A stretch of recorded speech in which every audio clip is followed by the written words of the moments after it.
Minhas percepções sobre o meu primeiro mês morando na Itália.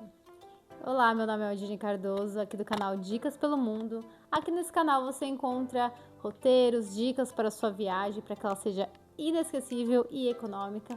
E agora também eu trago conteúdo sobre mudança de país. Então você que quer vir morar na Itália, morar na Europa, me segue, se inscreve aqui no canal para receber dicas e conteúdos semanais. Então esse vídeo é uma série que eu quero criar sobre as minhas percepções de cada mês desde o momento que eu cheguei na Itália. Então esse é o primeiro vídeo de um mês na Itália, o que eu senti, o que aconteceu. É para você que tá vindo também já se preparar. E a gente sabe que mudança de país é um choque cultural, né? É uma coisa bem diferente do que a gente está acostumado. E eu queria compartilhar então o que eu passei, quais foram as situações aqui que marcaram o meu primeiro mês de Itália. Primeiro ponto, a dificuldade na comunicação, né? Então isso é um pouco óbvio. Eu vim para a Itália sem saber nenhuma palavra de italiano, sabia falar tchau, mas só. Então vim sem estudar previamente. Então eu percebi bastante dificuldade de comunicação, mas o ponto positivo disso é que eu considero o italiano fácil de entender. Então, apesar de você não conseguir no começo, obviamente, se você nunca estudou italiano, você não conseguir se expressar, né, conversar, você consegue entender muita coisa do que eles falam, porque tem várias palavras que são parecidas, termos que são parecidos com o português. Se a pessoa falar devagar, você consegue ter ali um entendimento do que ela está falando. Então, é difícil se expressar, mas pelo menos essa questão da facilidade de entender o que as pessoas estão falando. E também outra coisa que eu percebo até hoje, é que quando você fala, mesmo que você fale meio errado, né? Porque a gente quando tá aprendendo não vai falar certinho, eles reconhecem que você tá tentando. Então eu já fui elogiada várias vezes por italianos falando: nossa, você fala italiano, caramba, que legal. Então assim, eles reconhecem quando você tá tentando falar a língua, mesmo que você não fale super bem, eles acham bacana e eles sempre falam alguma coisa assim: nossa, que legal, você fala. Você aprendeu, enfim, achei isso positivo. A segunda coisa é em relação à receptividade.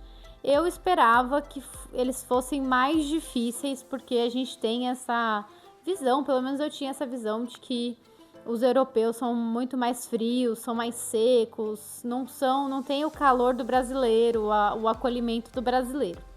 Eu percebi que quando você tem um amigo italiano, quando a pessoa é realmente sua amiga, ela te trata igual um amigo brasileiro. Ela vai te tratar de forma próxima, carinhosa. Eles falam muito amor e eles se abraçam muito. Eles são muito carinhosos entre eles quando você faz parte do grupo, né? Então, no caso, eu não conhecia nenhum italiano, mas meu marido conhecia, então eu percebi desde o começo que a gente foi muito bem recebido por esses italianos que já eram amigos dele. Então eu me senti um pouco mais à vontade quanto a isso. Os italianos, no geral, eu também não achei uma coisa muito absurda, assim, de pessoas rudes nem secas. Mas tem as pessoas de mais idade, ou então, enfim, aqueles italianos mais chatos, que são realmente talvez aquele estereótipo de europeu mais seco, mais brigão. Então sim, a gente encontrou, né, e ainda encontra no nosso caminho aquelas pessoas que grita, enfim, que acho que tem em todos os lugares, mas aqui eles falam mesmo, quando não gostam, eles brigam mesmo, eles não chegam perguntando, eles chegam brigando. Então assim, isso já aconteceu algumas vezes. Na parte de mercado, então aqui no mercado eu achei que até que tem uma variedade legal de frutas e legumes. Não é nada comparado com o Brasil, nem o gosto, nem a variedade. Aqui eles comem muito como se fosse pêssego, nêspera, essas frutas assim todas meio parecidas. Eu não gosto muito, na verdade não gosto nada dessas frutas. É o que eu vi eles mais comendo assim no meu primeiro mês. E frutas berries, né? Fruta que eles chamam fruto de bosco, que é aquelas frutas vermelhas. Então, por exemplo, mirtilo, aquela framboesa, essas frutinhas, aquela outra também, amora. Então, todas essas frutinhas chamam frutas do bosque, né? Aqui, eles comem bastante aqui e é bom. No mercado, eu percebi que tem uma boa variedade de produtos orgânicos, então achei legal, né? E também tem uma boa variedade de produtos vegetarianos, veganos. Isso você encontra com facilidade. Produtos sem glúten, todas essas, né, opções a gente encontra com facilidade nos mercados em geral. E uma coisa curiosa é que tem muito produto com proteína adicionada. Então no Brasil, o que eu acho que era mais comum de se ver era, por exemplo, Iopro, esses iogurtes com proteína, né, para quem treina. Aqui parece que tudo tem a versão proteína. Então eu já encontrei água com proteína, sorvete com proteína, macarrão com proteína. Então umas coisas que pra mim não era normal de encontrar. Então assim, você pode encontrar tudo que você pode pensar, eles colocam uma proteína adicionada ali. Não sei porquê, talvez porque eles comam mais macarrão do que a proteína em si. Eu acho que essa é a minha teoria. Mas eu achei engraçado ver proteína para todo quanto é lado em coisas que não são, tipo carne, essas coisas que a gente normalmente associa à proteína. Bom, no nosso primeiro mês a gente teve, obviamente, gastos maiores com aluguel, tivemos que comprar várias coisas para casa. Eu ainda não tenho micro-ondas, televisão, air fryer, todas essas coisas eu ainda não comprei, porque aqui na Itália uma coisa também que foi um choque no começo, um choque, né? Um choque assim de percepção, de mudança, foi a questão do não existe cartão de crédito, né? Então não existe cartão de crédito, não existe parcelamento. Então tudo aqui a gente faz à vista e no débito. Quando você vai comprar uma coisa, você tem que se planejar, porque você já tem que ter o dinheiro antes e tem que ter o dinheiro total, né? Então, por exemplo, você vai comprar uma coisa mais cara, enfim, fazer uma inscrição na academia, que normalmente no Brasil você vai lá e paga o mês e vai fazer a academia e deixa o plano rolando, né, parcelado. Aqui não, você tem que ter o dinheiro total para fazer as compras, né, das coisas, mesmo que sejam coisas maiores. E eu acho que isso causou um grande impacto, porque não é da nossa cultura pagar tudo no débito e sem parcelar. Então, esse é um ponto que foi, assim, importante no primeiro mês. Eu cheguei no mês de junho e o calor estava muito forte. Então, sou de São Paulo e não estava acostumada com tanto calor. Eu achei, assim, o calor da Itália bem extremo, 32 graus, então uma coisa que tá sempre muito quente, aquele sol incidente que você vê, que é uma coisa muito forte.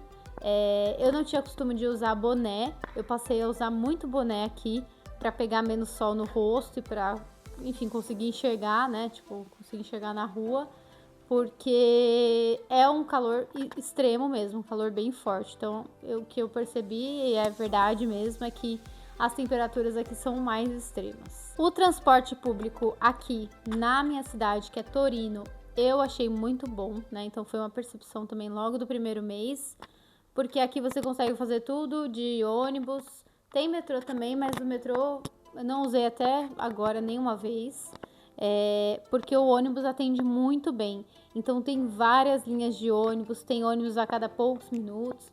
Isso é muito bom, você consegue chegar a qualquer lugar com facilidade usando o ônibus.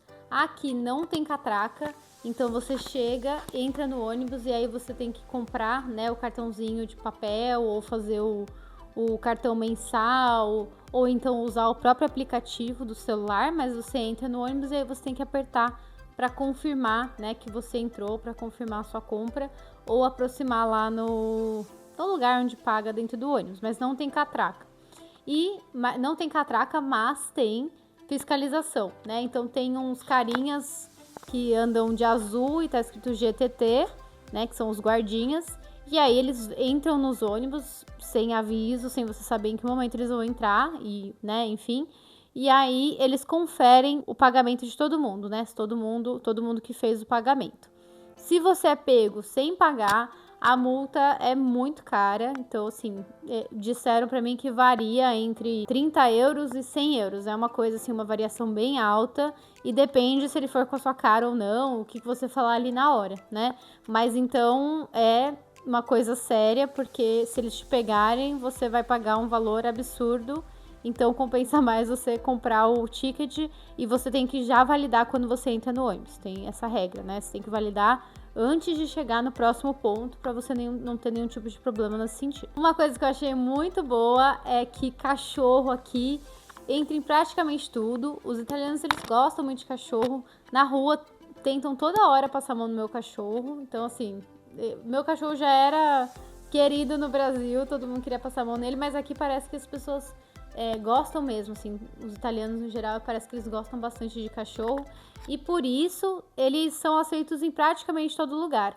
Então você entra no trem, você entra no ônibus com cachorro, você entra na maioria dos supermercados, então tem supermercados que tem até o carrinho específico para você colocar o cachorro, então eles já pensam nisso também, já tem ali uma quantidade de carrinhos para você entrar com o seu cachorro. Nos restaurantes você entra com o cachorro, até hoje todos que eu fui entrou. Então eles têm uma receptividade muito boa com o cachorro e isso foi muito bom pra gente. Fora que também tem muitos parques, então pro cachorro também é maravilhoso. Outra questão do primeiro mês, essa parte triste, é em relação à água. Então aqui a água, ela tem um tratamento diferente do que tem no Brasil e ela tem muito calcário. Então isso é ruim demais pro cabelo. Então pro meu cabelo, assim, foi péssimo nesse começo. Inclusive tem um outro vídeo aqui falando só sobre cuidados com o cabelo que eu descobri na prática depois de sofrer, né, de ficar perdendo o cabelo aqui por conta dessa água. Então a água é ruim tanto para a pele quanto para o cabelo. Então tem que tomar um cuidado muito maior com o seu cabelo e também com a hidratação da pele por conta desse calcário que tem dentro da água, né, que é a forma como eles tratam aqui. E também outra coisa ruim, né, para pessoas donas de casa, é que o calcário, ele deixa o vidro, por exemplo, coisas no banheiro de vidro, fica meio que um pozinho, assim, fica eternamente um pozinho no vidro, porque esse calcário, ele gruda e não sai. Enfim, essa parte é bem ruim também. Bom, outra percepção que realmente não é estereótipo, eles comem pizza e macarrão o tempo todo, todos os dias, é impressionante. Então, quando eu cheguei aqui, eu passei 15 dias na casa de uma amiga do meu marido e realmente faz parte, eu achava que isso era um estereótipo, eles realmente comem pizza e macarrão no dia a dia, né? Não é estereótipo, eles fazem isso mesmo. E uma outra coisa também que é diferente pra mim é que quando tem, por exemplo, um frango, eles vão comer primeiro o macarrão e depois o frango. Eles não têm o costume de comer vários produtos, vários itens no mesmo prato, né? Então, se ele faz uma proteína, alguma coisa extra, ele vai primeiro comer aquele prato, aquele macarrão, para depois comer só a carne, só aquela outra coisa sozinha. E pra mim eu achei diferente, achei que eu não tô acostumada a comer assim, né? A gente tá acostumada a comer tudo junto. Eu agora que estou no meu apartamento, eu faço o arroz, a comida mais brasileira, mas eu percebi que realmente no dia a dia não é só nos restaurantes que você come pizza e macarrão, eles comem sim no dia a dia deles também esses pratos. Últimas percepções do meu primeiro mês aqui na Itália é a questão da sacolinha. Então no Brasil a gente está acostumado, pelo menos em São Paulo, a pagar a sacolinha do mercado, né? Então você vai lá no mercado, você pede o número de sacolinhas e você paga pela sacolinha de plástico. Aqui você paga por absolutamente qualquer sacola que você precise. Então esses dias eu fui na Primark, né, numa lojinha aqui de roupas, uma lojona na verdade, de roupas que é bem conhecida, que é bem barata.